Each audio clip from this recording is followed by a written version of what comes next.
तो जवाहर नवोदय विद्यालय की प्रवेश परीक्षा का जो मानसिक योग्यता परीक्षण वाला जो पार्ट होता है, इसमें देखोगे भाग 1 में जो है वो प्रश्न मिलते हैं आपको कि कौन सा अलग सा है, उसे ढूँढना होता है।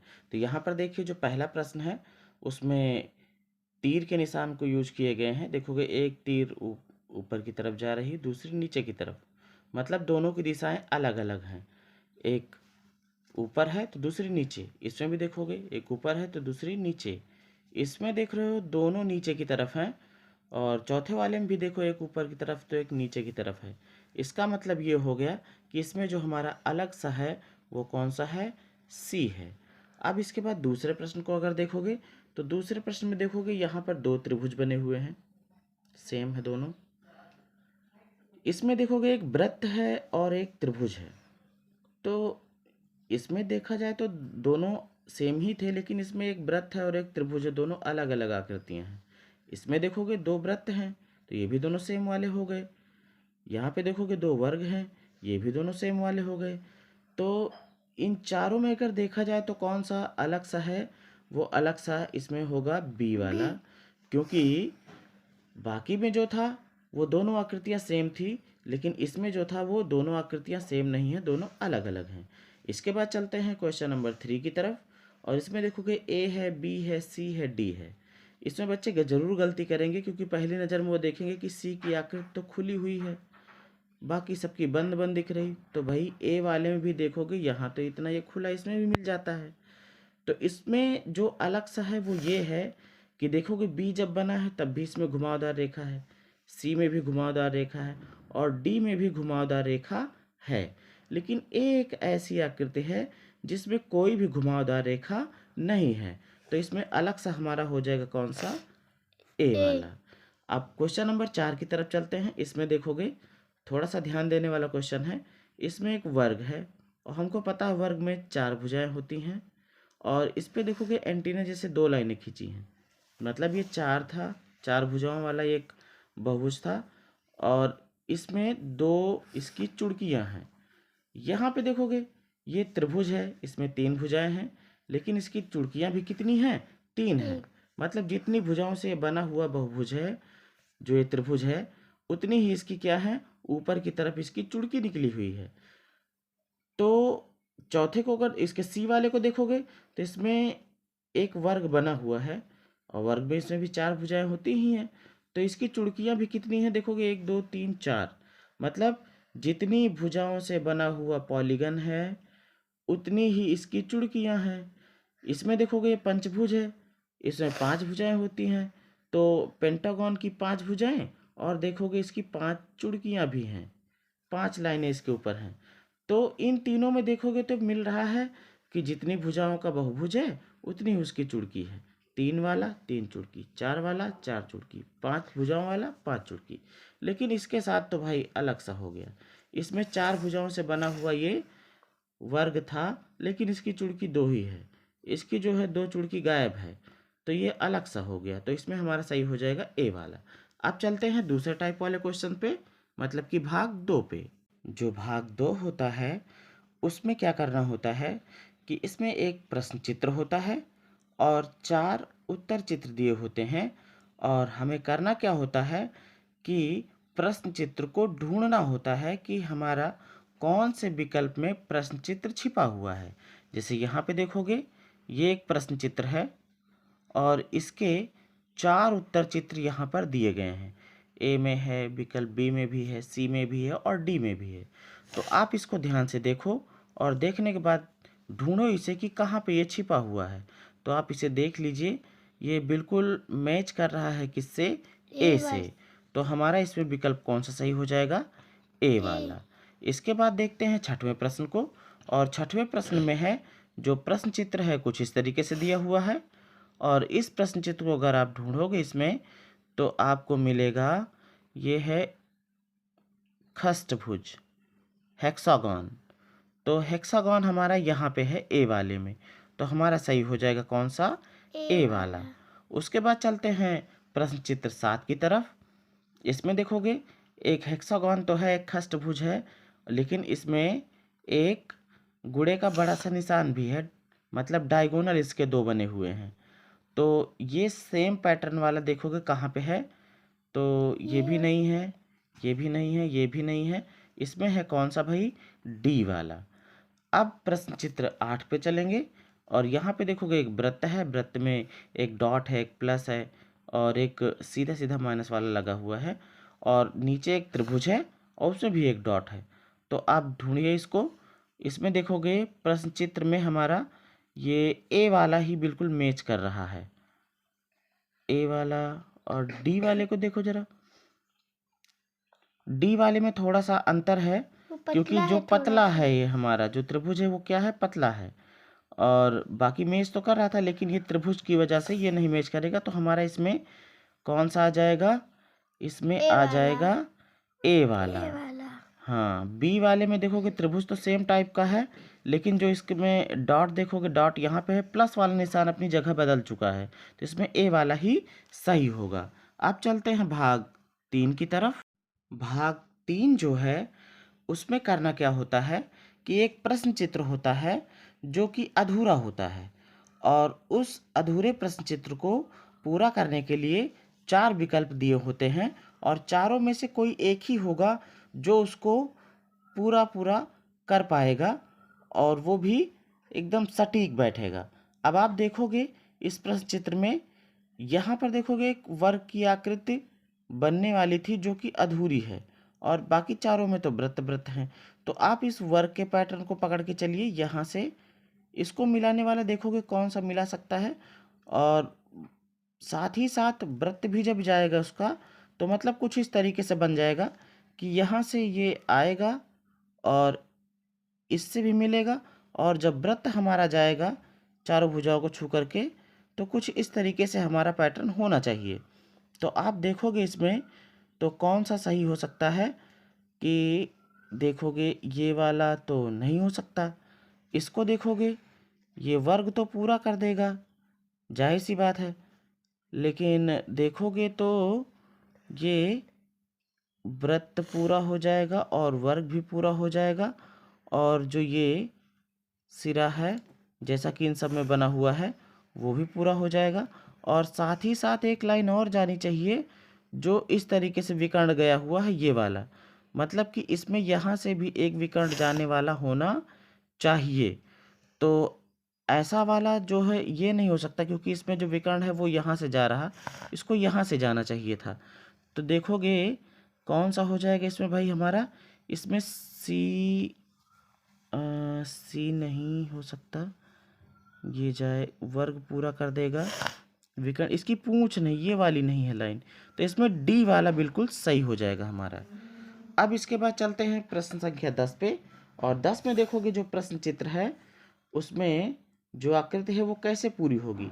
जाहिर सी बात है ये आकर के यहाँ पे मिलेगी और दूसरी बार ये जो दूसरी अधूरी आकृति है वो यहाँ से पूरी होगी। तो ऐसी सेम आकृति बनाने वाली कौन सी होगी भाई, देखो 2 ही लाइनें मैंने इसमें देखा जाए तो खींचा है और ये होगा पूरा किससे, ये वाले को देखोगे आप तो ये तो हो जाएगा, इसमें ये दिया लेकिन नीचे वाले में इसकी ज़रूरत नहीं है, ऊपर जैसा क्रॉस बना है नीचे वाले में क्रॉस बनाने की ज़रूरत नहीं है। तो हमारा सही होगा कौन सा, इसमें सही हो जाएगा बी वाला, यहाँ से इतना ही गायब हुआ है तो हमारा इसमें सही होगा बी वाला। जो 11वां प्रश्न है उसमें देखोगे जो प्रश्न चित्र है वो हमारा पूरा होगा किस तरीके से भाई, देखोगे ये जो लाइन है वो यहाँ जाके मिलेगी और दूसरी यहाँ वाली लाइन है जो वो आकर के ऐसे मिलेगी। तो कहने का मतलब सिर्फ इतने पैटर्न को दिखाने वाला जो भी होगा वही हमारा सही होगा। तो इसमें देखोगे ये वाला जो है वो तो नहीं हो सकता क्योंकि ये यहाँ कोने पे नहीं आके मिल रहा है, ये दोनों बिल्कुल नहीं हो सकते, इसमें ए वाला ही हमारा बिल्कुल सही होगा। 12वें प्रश्न में देखोगे इसे अगर पूरा करना है तो आकृति को देखोगे तो सबसे पहले तो हमारा ये आकर के यहाँ से मिलना चाहिए और दूसरी बात ये जो लाइन है वो आकर के यहाँ से मिलनी चाहिए बिल्कुल बीचों बीच से। तो अब देखोगे इसको पूरा करने वाला हमारा कौन सा हो जाएगा भाई, वो हो जाएगा ए वाला, क्योंकि बाकी वाले नहीं हो सकते हैं। अब चलते हैं भाग 4 की तरफ। और भाग 4 में क्या है, इसमें करना ये होता है कि नीचे दिए गए प्रत्येक प्रश्न में 3 प्रश्न चित्र दिए गए हैं और चौथा वाला जो है वो खाली छोड़ा गया है, और इनमें कोई ना कोई एक क्रम होता है, श्रेणी क्रम होता है, और उस क्रम को हमें पूरा करना होता है। और उसके लिए हमें देखोगे एक प्रश्न चित्र के लिए 4 उत्तर चित्र भी दिए होते हैं। जैसे यहाँ पे देखोगे जो प्रश्न चित्र है इसमें कोई ना कोई पैटर्न होगा, पहले दूसरे तीसरे वाले में, चौथे वाले में कैसा रूप बन जाएगा उसका, वही हमें इस उत्तर चित्र में से ढूंढ करके रखना होता है। जो हमारा सेट होगा उत्तर चित्र वही हमारा सही विकल्प होगा। तो यहाँ पे देखोगे पहले जो है एक अधूरा सा त्रिभुज है, मान लीजिए यहाँ से कहीं पूरा होता है, या फिर इसको समझो कि ये कोण है, और कोण जो है हमारा कहाँ है, नीचे की तरफ पहले है। उसके बाद देखोगे ये अगर हम ऐसे समझें इस तरीके से था, तो अब ये हो गया है इस तरीके से, मतलब कि जो इसका मुंह या फिर इसका ये सिर जो है ऊपर की तरफ था, वो नोक जो है अब आ गई है ऐसे से ऐसे। दोबारा फिर क्या हुआ है, फिर देखोगे फिर सेम हो गया है वैसे ही। तो जब सेम ही हो गया है इसका मतलब ये है कि अब की बार भी जो होगा वो कौन सा होगा, ऐसा ही होगा। तो कहने का मतलब जैसा पैटर्न इसका था तो ऐसा हुआ है, अब फिर से ही वैसा है तो फिर से ही ऐसा होगा, मतलब इसमें कौन सा सही होगा, बी वाला सही होगा। अब चलते हैं 14वें प्रश्न पे।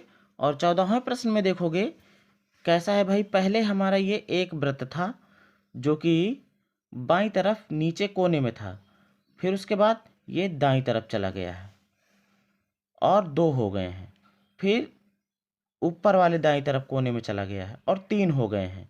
तो जाहिर सी बात है अब की बार किधर जाएगा, दाहिनी तरफ, बाईं तरफ वाले जो है कोने पे जाएगा, और मतलब यहाँ से यहाँ तक का बनेगा, और कितने हो जाएंगे, 4 हो जाएंगे। मतलब एक हमारा यहाँ पे होगा, दूसरा यहाँ पे, तीसरा फिर और चौथा ये। तो ऐसा दिखाने वाला कौन सा है भाई, देखोगे तो इसमें मिलेगा, वैसे तो इसको थोड़ा सा और ऊपर होना चाहिए था, लेकिन और कोई हमारा उपयुक्त विकल्प इसमें मिल नहीं रहा है, क्योंकि ये भी नहीं हो सकता, इसमें तो 5 है, ये 3 है, ये भी नहीं हो सकता, ये भी नहीं हो सकता, होना तो 4 ही है, लेकिन सचमुच में इसे थोड़ा सा और ऊपर यहाँ से शुरू होना चाहिए था। तो हमारा इसमें विकल्प कौन सही होगा, ए वाला। अब इसके बाद देखोगे इसमें क्या है भाई, एक त्रिभुज था जिसका जो बेस है, जो बेस लाइन है, जो आधार रेखा है वो नीचे है, और जो शीर्ष है इसका ऊपर वाला ऊपर की तरफ है। अब ये क्या हुआ, ये बिल्कुल ऐसे से ऐसे घूम गया इस तरफ को, और ये ब्लैक हो गया है। अब की बार देखोगे ये किस तरफ को है भाई, नीचे की तरफ है, और जो आधार रेखा है हमारी वो समझो ऊपर को हो गई है। तो जब ये इस तरीके से था यहाँ पे, तो ये इधर को मुड़ा हुआ है, और मतलब कि अपने के दाहिनी तरफ को, तो अपने के दाहिनी तरफ को मुड़ा हुआ है। तो अब की बार नीचे को है, और अगर नीचे को है तो फिर भी ये अपने के दाहिनी तरफ को मुड़ेगा, मतलब इस तरफ को होगा जिधर पेंसिल की नोक गई है। तो इस तरफ को किए हुए, और ब्लैक स्पॉट वाला कौन सा चित्र होगा हमारा इसमें, इसमें देखोगे तो बी वाला होगा। ये हमारा बिल्कुल सही है।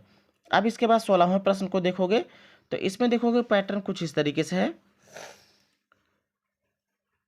इसमें देखोगे ये जितने भी इधर वाले जो त्रिभुज हैं, ये सिंगल वाला जो अकेला सा ये इधर को नोक किए हुए हैं, और ये दोनों इस तरफ को किए हुए हैं, और इसका जो मुंह है खुला वो इस तरफ को खुला है। अगली बार क्या हुआ है, बिल्कुल समझ लो कि जो ये त्रिभुज थे, ये त्रिभुज जो है बिल्कुल वैसे ही हैं। देखो अगर इसको उलट दिया जाए इस तरफ को, मतलब कि ये खुला हुआ मुंह इस तरफ हो गया है। तो अब की बार फिर से वैसा क्या होगा, जब इधर है तो इसका खुला हुआ मुंह किधर होगा, इधर को होगा। बस आपको जो त्रिभुज की नोक है उसको ध्यान देनी है। त्रिभुज की नोक देखो, जो तीनों त्रिभुज को देखोगे इन दोनों का नोक जो है इस तरफ है, और इसका इस तरफ है। इसमें भी देखोगे इन दोनों का इधर था, इसका इस तरफ है। तो इसमें भी देखोगे जैसा है वैसा ही हमें ढूंढना है। अब इसमें देखोगे, इसके तो भाई बाहर को हो गए हैं, ये नहीं हो सकता। इसको देखोगे, अंदर की तरफ ही है, ये भी इस तरफ। तीनों त्रिभुज का जो नोक वाला हिस्सा है वो एक दूसरे की तरफ ही है, तो इसमें हमारा सही कौन सा होगा? इसमें होगा बी वाला। अब चलते हैं भाग 5 की तरफ। और भाग 5 में क्या है? जो भाग 5 है, भाग 5 में क्या करना है? इसमें देखोगे बीच में एक अनुपात जैसा निशान होता है, और करना क्या होता है कि ये पूरा यहाँ से यहाँ तक एक प्रश्न चित्र है, और इसके यहाँ पर उत्तर चित्र दिए हुए हैं। उत्तर चित्र में ही हमारे विकल्प होते हैं, और जो विकल्प हमारा सही होता है उसे हमें चुनना होता है। यहाँ पे देखोगे, जैसा संबंध इसका इसके साथ है वैसा ही संबंध इसका यहाँ वाले से होना चाहिए। अब इसको आप ध्यान से देखिए, एक वृत्त है और वृत्त के अंदर देखोगे एक त्रिभुज है। अगली बार देखोगे यहाँ जो 3 भुजा वाला था वो 4 भुजे का बन गया है, यहाँ पे देखो, और उस पर शेडिंग भी, लाइनें भी की गई हैं। वृत्त तो वैसे का वैसे ही आ गया है, लेकिन जो त्रिभुज था वो एक वर्ग बन गया है, चतुर्भुज बन गया है। मतलब इसमें 3 भुजा थी, इसमें 4 भुजा हो गई है, और लाइनिंग भी हो गई है तिरछी तिरछी। तो यहाँ पे देखोगे जो ये ऊपर वाला पैटर्न है वो बिल्कुल सेम रहेगा हमारे उत्तर चित्र में, और जो ये पंचभुज है बीच वाला, ये खष्टभुज हो जाएगा, और उसमें तिरछी तिरछी लाइनें भी हो जाएंगी। तो इसमें हमारा सही होना चाहिए कौन सा भाई? अगर आप देखोगे तो इसमें सही होगा हमारा, ये नहीं हो सकता क्योंकि ये तो पंचभुज ही है। यहाँ पे देखोगे इसमें खष्टभुज है बीच में ये, तो हमारा इसमें सही हो जाएगा भाई सी वाला। अब इसके बाद चलते हैं हम लोग अगले प्रश्न पे। 18वें प्रश्न में देखोगे तो इसमें जो प्रश्न चित्र देखो, इसमें क्या करना है, इसका इसके साथ संबंध देखोगे। एक अर्धवृत्त था इधर को, एक अर्धवृत्त था इधर को, दोनों को जो है लाके जोड़ दिया गया और कंप्लीट वृत्त बना दिया गया है। तो यहाँ पे देखोगे एक वर्ग का एक आधा हिस्सा इधर को मुँह किया, आधा इधर को किए है। जाहिर सी बात है, जैसा संबंध इसका इसके साथ था वैसा इसका भी यहाँ वाले के साथ होगा। मतलब इन दोनों को एक ही तरफ मुँह करके जोड़ दिया जाएगा और हमारा बन जाएगा एक वर्ग। तो इसमें हमारा सही हो गया सी वाला। अब देखोगे 19वें प्रश्न को। 19वें प्रश्न में क्या है भाई? देखोगे एक जो चतुर्भुज है, ये एक रोम्बस है, या जिसे समचतुर्भुज कहते हैं। जब वर्ग को पिचका दिया जाता है तो ऐसा बनता है, और इसमें देखोगे इसकी ऊपर की साइड गायब हो गई है। तो जाहिर सी बात है, जो भी हमारे वृत्त हैं इनमें क्या होगा, जो हमारा उत्तर चित्र होगा ऊपर की साइड गायब हो जाएगी। तो ऊपर की साइड गायब होने वाला हमारा कौन सा है? डी वाला। तो हमारा इसमें सही हो जाएगा डी वाला। अब इसके बाद 20वें प्रश्न को अगर देखोगे तो 20वें में है कि एक कोण है जो कि ऊपर की तरफ मुँह किए हुए है। तो ये बन गया है, समझो ये वी जैसा है और ये कैसा डब्लू जैसा है। तो अब की बार देखोगे नीचे की तरफ हो गया है ये कोण, तो हमारा ये डब्लू जैसा जो होगा ये अब एम जैसा नीचे की तरफ हो जाएगा। मतलब कि हमारा सही हो जाएगा इसमें ए वाला।